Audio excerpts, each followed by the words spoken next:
Bien, en fait, il n'y a pas que le conjoint qui est un miroir pour nous. Il y a tout est miroir.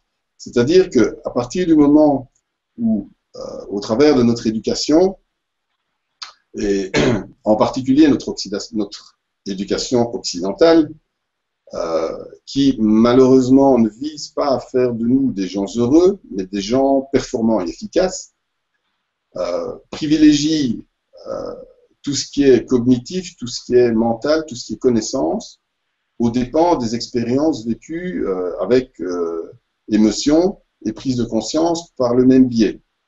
Et donc du coup, au fur et à mesure où l'expression de nos émotions est réduite et censurée au nom de notre culture, la perception que nous avons de la réalité se déforme peu à peu et devient de plus en plus subjective.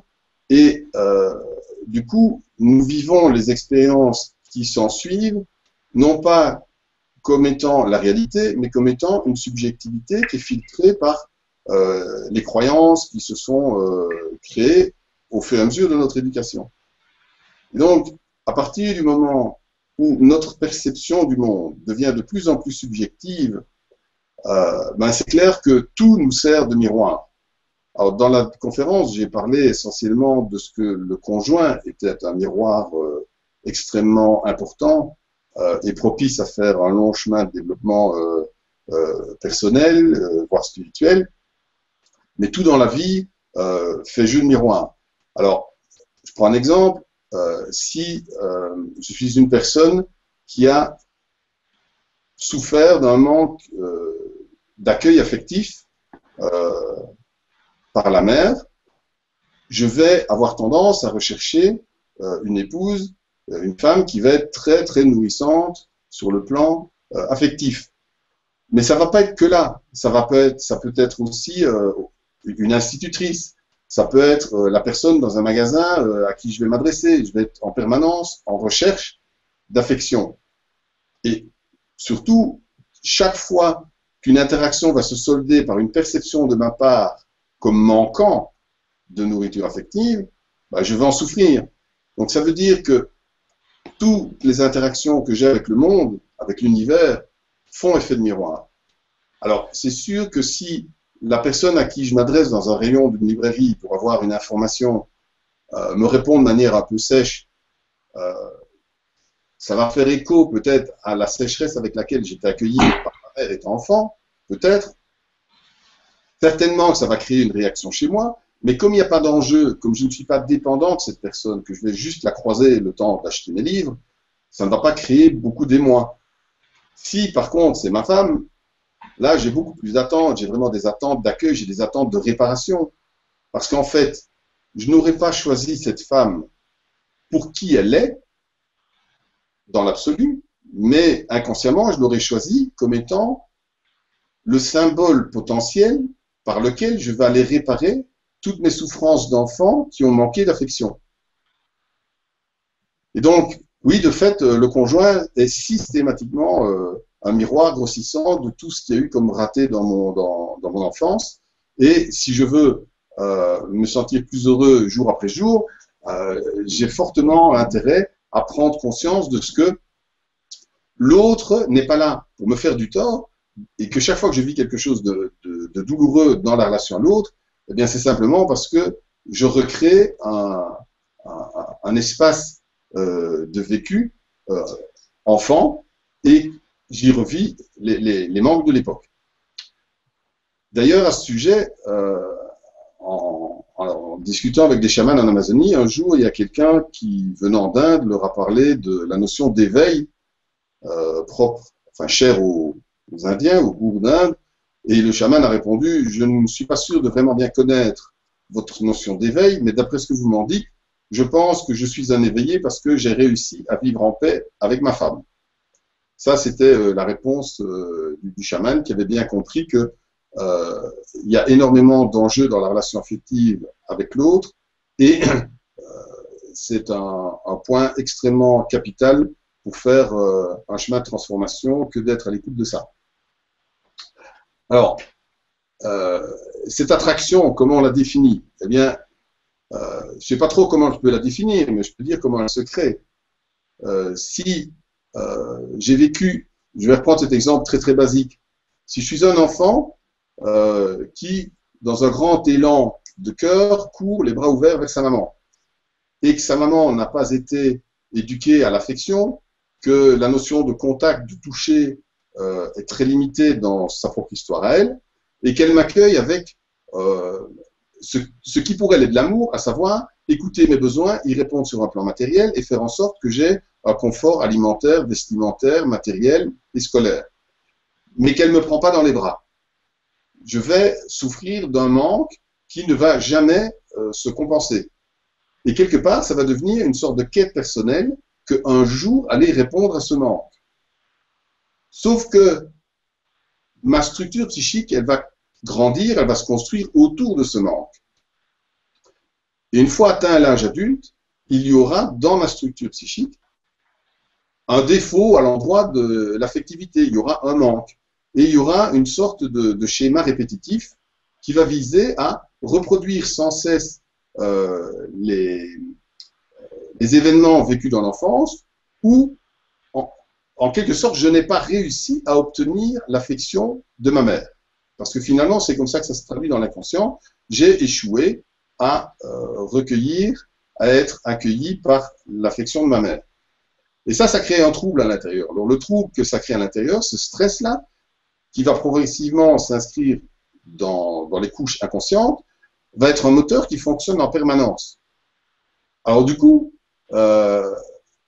les femmes qui vont m'attirer vont être des femmes qui, même si extérieurement donnent cette impression d'être extrêmement accueillantes, chaleureuses et nourrissantes, dès le moment où je vais m'installer dans la relation, il va y avoir de plus en plus de moments où, de nouveau, inconsciemment, je vais avoir des élans, comme je pouvais en avoir enfant, d'aller vers l'autre pour recevoir son affection, et l'autre, à mes yeux, ne va pas répondre à mon attente.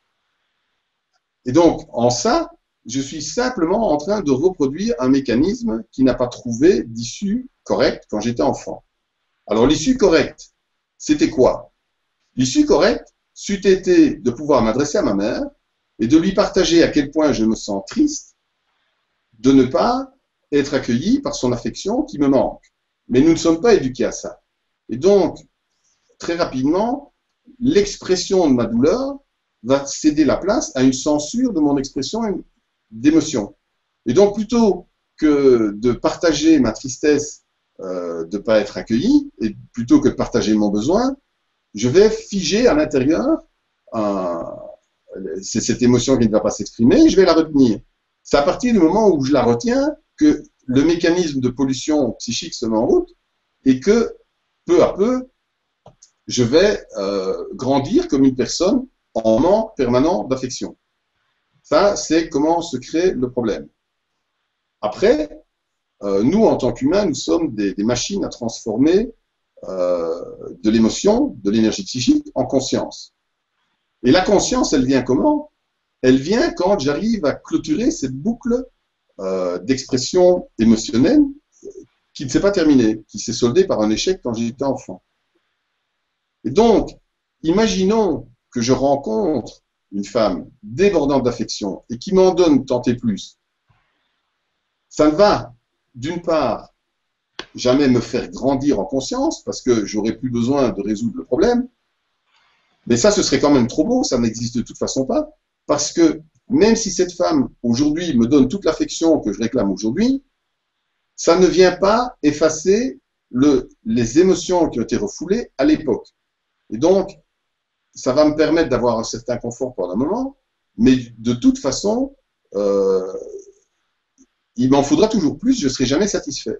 Donc la seule manière de résoudre ce problème, c'est d'attirer à moi une femme qui ne va pas répondre à mon besoin d'affection, ou la relation va être telle que je vais en souffrir. Alors après, il y a deux possibilités. Soit je ne comprends absolument pas les mécanismes que je suis en train d'expliquer, qui ne sont pas nécessairement, qui font pas nécessairement partie de l'éducation affective qu'on reçoit. Donc imaginons que je ne connaisse pas ce mécanisme, bien je vais en vouloir à la personne et je vais lui reprocher de pas m'aimer assez, de pas m'aimer comme il faudrait, de pas m'aimer comme je voudrais. Alors que sur un plan spirituel, au niveau de l'âme, le fait que cette personne ne réponde pas à mon besoin d'affection, ça me renvoie à une blessure qui ne date pas d'aujourd'hui, à une blessure qui remonte à l'enfance.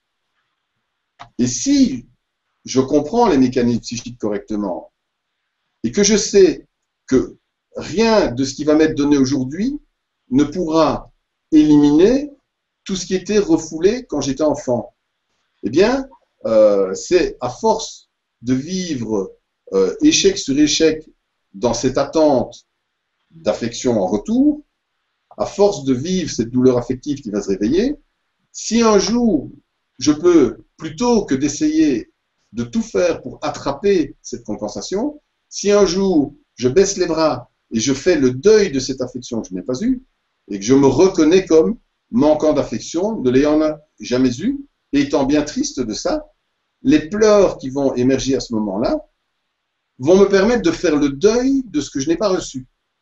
Et de manière tout à fait paradoxale, il n'y a que lorsque je fais le deuil de ce que je n'ai jamais reçu et de ce que je désire le plus au monde, il n'y a qu'après avoir fait ce deuil que l'univers va me renvoyer enfin tout ce que j'espérais.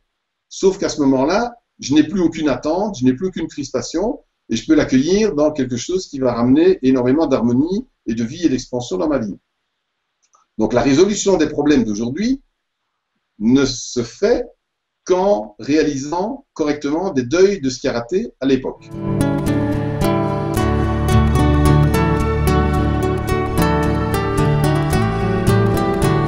Ce qui va se passer, c'est que nous sommes tous attirés les uns les autres parce que nous avons des blessures identiques. Je prends un exemple un peu trivial. Une personne qui aurait peu d'énergie sexuelle va s'attirer à elle un conjoint, une compagne qui aura aussi peu d'énergie sexuelle. Il ne peut pas y avoir une personne qui est blessée sexuellement, affectivement, profondément, ne peut pas rencontrer quelqu'un qui est tout à fait sain sur ce plan-là. Les personnes qui ont des graves blessures s'attirent entre elles parce que d'abord, elles sont en terrain connu, ça ne les effraie pas, et en plus, elles ont une possibilité de grandir ensemble. Ça veut donc dire que si je reprends mon exemple de petit garçon qui a souffert de manque d'affection de la mère, je vais être attiré par une femme qui, elle, va manquer l'affection que j'espère, mais en retour, peut-être qu'elle se ferme à cette affection parce qu'elle a aussi une blessure très profonde. Non, pas parce que, pas peut-être, certainement, elle a aussi une blessure d'affection très profonde qui, elle, peut-être joue en sens inverse. Alors, il y a des personnes, quand elles sont dans ces blessures affectives, elles vont avoir une attitude d'essayer de compenser le manque. Et elles vont aller vers, elles vont tenter d'obtenir en faisant une démarche active vers l'autre. D'autres personnes, ayant tellement souffert de ce manque et ne voulant plus le revivre à nouveau, vont opter pour le fait de fermer leur cœur et de ne plus répondre à cette demande. Et elles vont plutôt avoir une tendance de s'écarter d'eux. Chaque fois que quelqu'un va venir avec de l'amour, de la bienveillance, de l'affectivité gratuite, ouverte, spontanée, eh bien, elles, plutôt que de le prendre, elles vont faire un pas en arrière parce qu'elles vont vivre ça comme étant un instant potentiellement dangereux parce que ça risque d'aller rouvrir la blessure. Alors, à partir du moment où on peut comprendre que les conjoints s'attirent sur base de blessures identiques, dès le moment où les personnes se rencontrent, si leur niveau de blessure est à moins 10 toutes les deux, ben, il y en a une qui veut aller vers et l'autre qui tend à s'écarter d'eux. Elles vont toutes les deux souffrir de la même manière de la non-réponse à leurs besoins de réhabilitation et d'harmonie. Et elles sont en communication et elles sont en lien au nom de cette blessure et de cette intensité de blessure. Si les deux personnes font toutes les deux un travail de réparation de leurs blessures et font un travail de deuil, l'une à côté de l'autre, pas nécessairement chez le même thérapeute ou dans les mêmes stages, mais qu'elles travaillent toutes les deux sur leurs blessures, et qu'elles passent de 10 à 8 toutes les deux, elles sont toujours une en face de l'autre. Et puis si elles passent de 8 à 6, de 6 à 4, etc., elles sont toujours dans une relation où la communication a du sens. Imaginons qu'une personne ne fasse absolument rien et que l'autre fasse du travail sur elle. À partir du moment où la personne qui est en demande affective va commencer à faire les deuils de cette demande et va résoudre son problème par elle-même, elle ne va plus avoir cette même demande, cette même attente vis-à-vis de son conjoint. Il va donc falloir que le conjoint fasse un chemin lui aussi, sinon il risque d'y avoir à un moment donné une sorte de rupture de communication au fond de l'inconscient. Ce qui fait que même si le conjoint ne fait aucun travail sur ses blessures, inconsciemment d'abord et de plus en plus consciemment, si l'autre personne fait du chemin et évolue positivement vers de moins en moins de contractions liées à ses blessures, la personne qui ne fait rien va ressentir un stress grandissant et elle va progressivement sentir que l'autre lui échappe, qu'il y a quelque chose qui ne va plus, et ça va augmenter la sensation de souffrance. Et c'est par le fait que ça va augmenter la sensation de souffrance qu'elle risque d'avoir la chance d'être enfin forcée à faire un pas de transformation. Ça veut donc dire que dès le moment où il y en a un des deux qui résout ses blessures, eh bien, l'autre est en tout cas inconsciemment forcé de faire pareil s'il veut rester en lien avec la personne qui est en train d'avancer. Je dis inconsciemment parce que même si l'un et l'autre se disent qu'on va tout faire pour s'aider, ça se joue de toute façon de nouveau dans les profondeurs de l'inconscient. C'est comme si les blessures, la qualité des blessures, la profondeur des blessures, c'est l'équivalent d'un mécanisme de communication. Et tant que les deux personnes sont sur la même fréquence, ça fonctionne. Si une des deux personnes fait brutalement une forte transformation et change de fréquence, ben, il y a l'autre personne ne capte plus, elle va rentrer sous stress, elle va rentrer dans la peur de perdre. Et alors là, soit elle va faire elle aussi un bond quantique pour aller rejoindre l'autre en faisant des grosses réparations, pas nécessairement en ayant décidé de le faire, mais juste parce que des émotions vont émerger et naturellement ça va se faire. Soit le fait d'être forcé à aller au cœur de ses blessures pour les résoudre et continuer à avancer avec son compagnon, c'est quelque chose pour laquelle la personne n'a pas les ressources nécessaires et elle peut peut-être prendre peur, se refermer encore plus, et ça peut aboutir à ce qu'à un moment donné, ben, cette relation de couple se défasse parce que les deux personnes ne sont plus au même niveau.